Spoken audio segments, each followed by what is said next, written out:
स्वतंत्र देव सिंह इस दौरान क्या कुछ करे प्रेस कॉन्फ्रेंस में, वो सुनाता है। अपने प्रदेश के लोकप्रिय और कर्मठ अध्यक्ष श्री स्वतंत्र देव सिंह जी और मेरे दोनों वरिष्ठ सहयोगी श्री केशव जी अभी कुछ ही देर में इस विषय को ज्वाइन करेंगे और दिनेश जी यहां पर मौजूद हैं। इन सब की ओर से मैं आपका स्वागत करता हूं। पीसी के उसमें काफी दिनों के बाद हम लोग संवाद कर पा रहे हैं, क्योंकि पिछले 2 महीनों के एक मैराथन दौड़ के बाद देश के सबसे बड़े राज्य के चुनाव प्रक्रिया को, चुनाव प्रचार के कार्यक्रम को शांतिपूर्ण तरीके से समारोह करने के उपरांत हम लोग आए हैं और इसीलिए इन सब पर आपसे चर्चा की जाए, इसीलिए यह विशेष हम लोगों ने पीसी यहां पर बुलाई है। उत्तर प्रदेश में 2017 में जो आदरणीय प्रधानमंत्री जी के मार्गदर्शन में भारतीय जनता पार्टी ने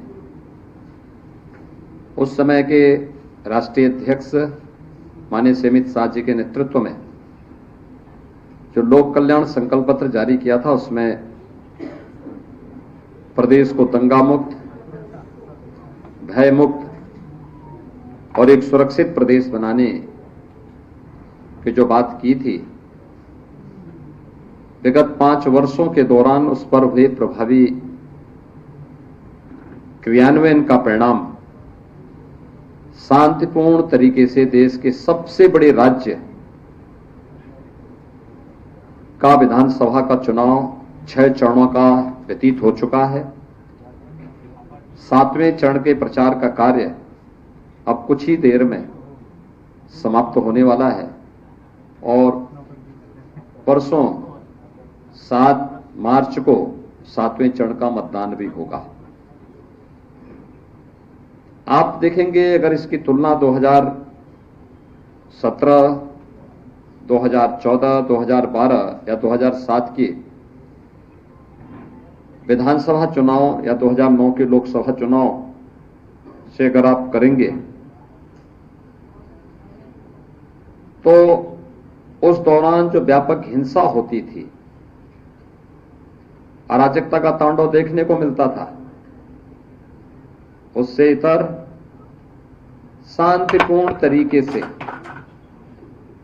चुनाव प्रक्रिया को आगे बढ़ाने में भारत निर्वाचन आयोग को भी कानून की राज का ये लाभ प्राप्त हुआ, जिसके कारण 6 चरणों का चुनाव शांतिपूर्ण तरीके से संपन्न हुआ है और 7वें चरण का प्रचार का कार्य भी शांतिपूर्ण तरीके से संपन्न हो चुका है। परसों 7वें चरण का मतदान भी होगा। उत्तर प्रदेश जैसे राज्य में शांतिपूर्ण तरीके से चुनाव हो, यह अपने आप में कौतूहल और आश्चर्य का विषय हो सकता है बहुत सारे लोगों के लिए, लेकिन भारतीय जनता पार्टी की डबल इंजन सरकार ने इसे वास्तविक हकीकत में बदलने का काम भी किया है। 5 वर्ष की डबल इंजन सरकार की उपलब्धियों में से यह भी एक आता है। मित्रों, पूरे प्रचार के दौरान प्रदेश के अंदर सभी 75 जनपदों में हमें जाने का अवसर प्राप्त हुआ और पिछले 2 महीनों के दौरान मैं इस बात को कह सकता हूं कि Bharatiya Janata party double engine सरकार ने जो कहा सो करके दिखाया था और जनमानस में जो अपार विश्वास है, सबका साथ, सबका विकास, सबका विश्वास और सबके प्रयास का, वह विधानसभा चुनाव प्रचार के दौरान भी प्रतिफलित होता हुआ दिखाई दिया है।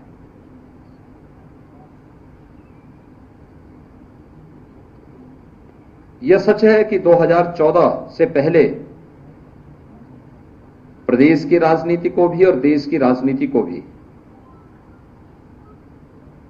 कांग्रेस और अन्य क्षेत्रीय दलों ने जाति, मत, मजहब, क्षेत्र, भाषा और तमाम अन्य बातों के आधार पर विभाजित कर दिया था।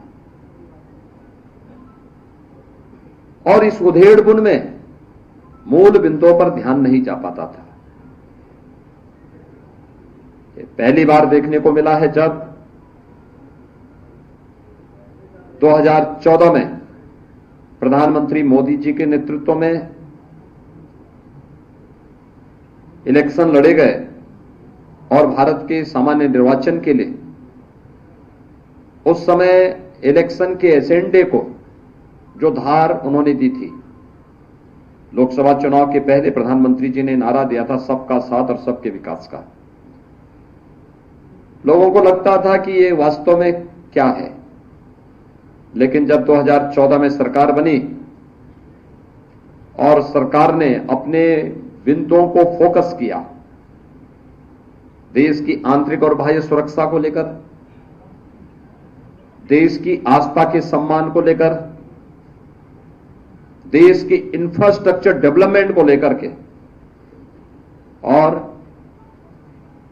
गरीब कल्याणकारी योजनाओं का लाभ बिना भेदभाव के प्रत्येक नागरिक तक पहुंचाने का,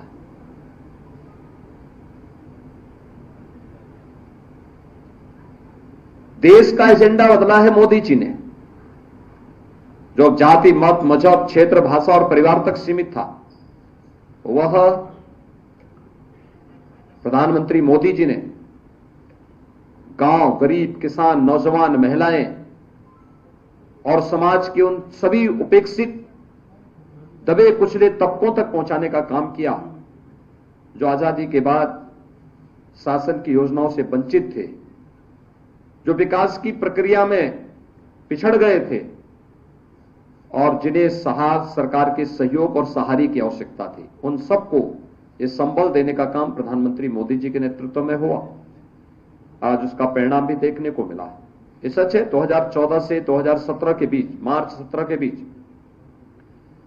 प्रधानमंत्री मोदी जी के द्वारा प्रारंभ किए गए गरीब कल्याणकारी योजनाओं का और इंफ्रास्ट्रक्चर डेवलपमेंट के कार्यों को प्रदेश की तत्कालीन समाजवादी पार्टी की सरकार लागू करने में विफल रही, पूरी तरह विफल रही। लेकिन जब मार्च 2017 में भारतीय जनता पार्टी की सरकार प्रदेश में पदारूढ़ होती है, तो उस समय हम लोगों ने आकर के केंद्र सरकार की उन सभी योजनाओं को प्रदेश में लागू किया जो प्रदेश के 25 करोड़ लोगों के जीवन में व्यापक परिवर्तन का कारक बन सकती थी। याद करिए, हम लोग जब आए थे, हमारी सरकार ने पहले 3 फैसले लिए थे। अन्नदाता किसानों की ऋण माफी के, जिसमें 86 लाख किसानों का 36,000 करोड़ रुपए का कर्ज माफी का कार्यक्रम हुआ था। ट्रांसपेरेंस तरीके से पूरे देश के अंदर अपने आप में एक उदाहरण था। टेक्नोलॉजी का उपयोग करते हुए कैसे किसानों के जीवन में परिवर्तन लाया जा सकता है, यह कार्य किया गया। प्रदेश के अंदर अवैध बूचड़खानों को बंद किया गया और बेटियों की सुरक्षा के लिए एंटी रोमियो स्क्वाड का गठन करके हर थाना क्षेत्र में इसको सक्रिय किया गया। अन्नदाता किसानों से अगर मैं इस योजना को प्रारंभ करूं, आज आप देख रहे होंगे अन्नदाता किसानों के लिए प्रधानमंत्री फसल बीमा योजना,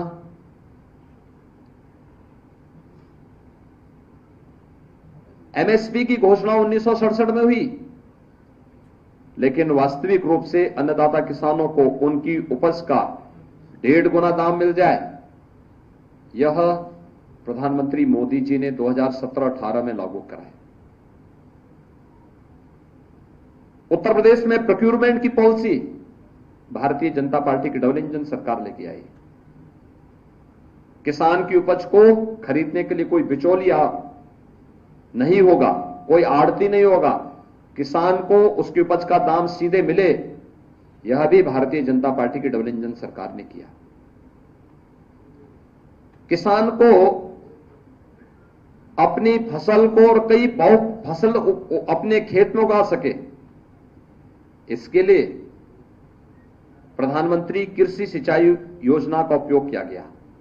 दशकों से लंबित बाण सागर परियोजना, अर्जुन सहायक परियोजना, सरयू नहर राष्ट्रीय परियोजना जैसी 1.5 दर्जन से अधिक परियोजनाओं को पूरा किया गया। 22 लाख हेक्टेयर से अधिक भूमि को सिंचाई की सुविधा प्रदेश के अंदर उपलब्ध करवाने का कार्य इस दौरान डबल इंजन सरकार ने किया। अन्नदाता किसानों को शासन की योजनाओं का भरपूर लाभ देते हुए उनके जीवन में परिवर्तन लाने का काम भारतीय जनता पार्टी की सरकार ने लिया और वर्तमान में 2,54,00,000 से अधिक किसान उत्तर प्रदेश के अंदर ऐसे हैं जो प्रधानमंत्री किसान सम्मान निधि का लाभ प्राप्त 6,000 रुपये सालाना प्राप्त कर रहे हैं।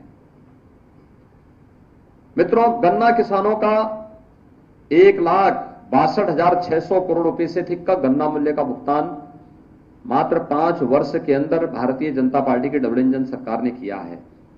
अगर इस पूरी राशि को आप 2003 से लेके 2017 के बीच सपा बसपा सपा की सरकार के कार्यकाल को देखेंगे, इतना गन्ना मूल्य का भुगतान इन पूरे 3 कार्यकाल में भी ये लोग नहीं कर पाए थे।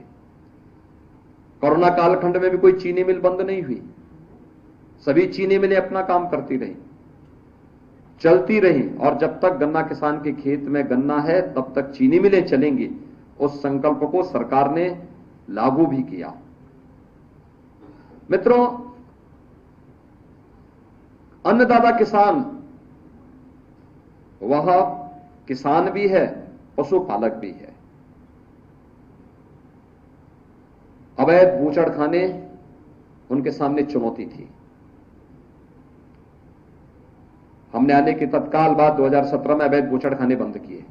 हम ये भी जानते थे कि इसके कुछ साइड इफेक्ट होंगे और इसीलिए हम लोगों ने 2018-19 से हर जनपद में पर्याप्त मात्रा में गौ आश्रय स्थल खोलने प्रारंभ कर दिए थे। 9 लाख गौवंश वर्तमान में गौ आश्रय स्थल में है। 3 प्रकार की योजनाएं हमारी इस संबंध में चल रही हैं। एक, सरकार के संरक्षण में बेसहारा गौवंश के संरक्षण की योजना। दूसरी, सहभागिता भागता योजना के अंतर्गत जो किसान बेसहारा गौवंश को अपने यहां ले जाकर के पालेगा, उसका पालन करेगा, पर गौवंश उसे 900 रुपये की राशि सरकार देती है और 4 गौवंश एक पशुपालक को देने की हम छूट देते को उसको अनुमन्य करते हैं। और तीसरी योजना कुपोषित परिवारों के लिए है, जिसमें बेसहारा गौवंश को जो गौ आश्रय स्थल से उन्हें उपलब्ध करवाने का कार्य किया जाता है और उसमें 900 रुपये हर गौवंश का उस परिवार को दिया जाता है। ब्याही हुई गाय देते हैं उस परिवार को। 9 लाख गौवंश की सेवा और उनके संरक्षण का कार्य इस रूप में हो रहा है। लेकिन आने वाले समय में यह कार्यक्रम और भी तीव्र गति से आगे बढ़े, यह एक योजना है और इसको लेकर के ऊर्जा के साथ उसे जोड़ना, ऊर्जा के साथ साथ प्राकृतिक खेती के लिए यूनियन बजट में पहली बार प्रावधान हुआ है। तो आप सुन रहे थे मुख्यमंत्री योगी आदित्यनाथ को, जहां पर बीजेपी मुख्यालय से प्रेस कॉन्फ्रेंस